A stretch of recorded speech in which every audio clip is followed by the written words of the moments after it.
For our next sacred cow, one of our favorite ones, live below your means. How many of you here do not like living below your means? No. That's no fun. It kills people's spirits. And why would you want to live below your means? But many people have to, unfortunately, because the Fed is printing so much money that taxes and inflation go up, which means people are forced to live below their means. So anybody make comments on living below your means? Well, if you're on a paycheck, you have that one income coming in, and if you're just one person, you've only got 24 hours in a day to work. So there is a limit to how much you can work to get those paychecks coming in. So in that situation, you are forced to live below your means. Well, and the key here is to raise your means. I mean, that's the idea. It's not that we want to, be in terrible credit card debt or something like that. Instead, let's raise our means, and so that we can live the way we want to live instead of living at this poverty level. So why is it that whenever somebody looks at, some advisor looks at if you want to handle your finances, the first thing they look at is how do you cut expenses? What does a financial planner tell you? The first thing they ask you is, what do you need to live on when you retire? They never ask you, what do you want? Time out. Robert and I definitely do not believe in living below our means.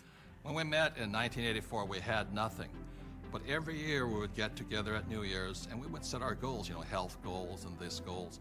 But we also had asset goals, what goals were we going to add every single year. So that's why it took us only about 10 years from 1984 to 1994 to become financially free. Because we just kept adding assets every year.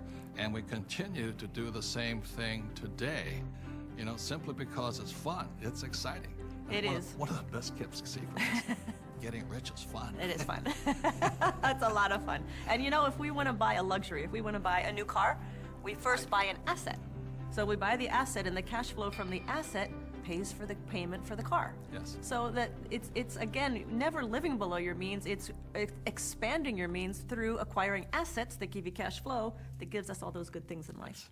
The point here is this, there's assets and liabilities. The way you increase your means is acquire more assets, not houses, not cars, but assets.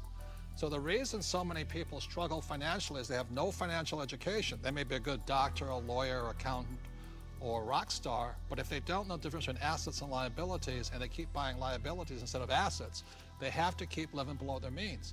And not even if you're single or not, if you're on a fixed income, if you're an E and an S, your income is limited. Look, there's 4 major expenses that keep E's and S's poor. Number 1 is tax, and taxes are going to go up because the Fed is printing so much money all over the world. 2 is debt. People leave college with tons of debt, credit card debt to make ends meet, and then their house because they think it's an asset. 3 is inflation. Inflation goes up because as taxes go up and prices go up, then inflation goes up. And 4th is retirement. You must put something away for the day you stop working. So those are the 4 main reasons E's and S's, as a general rule, have to live below their means.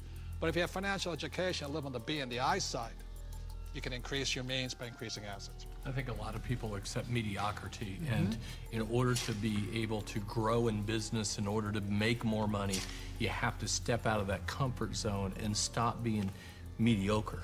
Or hoping the government's going to save you. I think live below your means is one of the greatest spirit killers there is. There's a lot of people who like being poor. I'm not making it right or wrong, but that's definitely not what I like to do. And Kim and I, we definitely don't live below our means. No, I definitely do not like living below my means. I've done it when I was in college, and that's because that was exciting times and all. But I get inspired when I have to create, when I get put in a position where I need to create something new, not contract. I want to be bigger than I am, not less than I am. And I think people are being taught to be less than they are instead of inspiring people to be more than you are. Well, and that's the issue with the idea of a budget, right? A budget is all about cutting. It's all about slicing. It's all about being less than you are. Whereas if instead you were looking at something like a strategy, or you're looking at projections into the future, what can I do as opposed to what can't I do? To me, that's the big distinction. Well, and a lot of it comes from fear too. I think people are afraid of their futures. They're not sure where the futures are gonna lead them.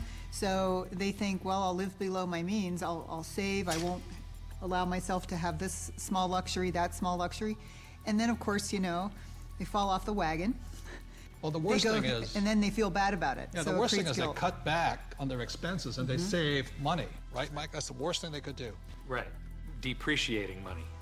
It all goes back to the questions you ask. I mean, when you say, I can't afford it, I don't have the money for that, you know, a better question would be, how can I afford it? How can I get the money for that?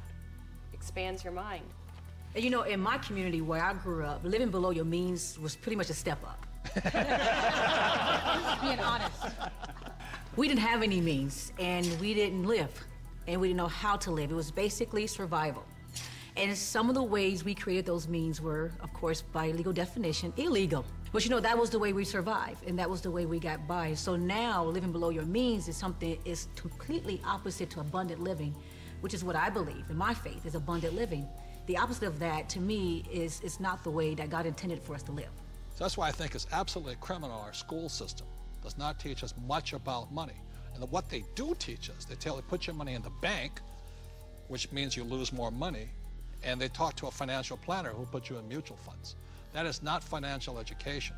That is educating people to give more money to the rich. That will also cause you to have to live below your means. Yes. That's right. That's what they're training you to do. Yeah, create a budget. And while you're at it, you're going to be paying more and more taxes because you get no tax benefit for living below your means. And that's the problem. Is they say to a child, go to school and get a job or become a doctor and lawyer. You will pay more than your fair share of taxes, and then you too will have to live below your means. If you're playing defense instead of offense, you're just hiding and trying to play it safe and saving money, and you never manifest. You cannot be who you're supposed to be. I say it's time to get financially educated and take care of yourself.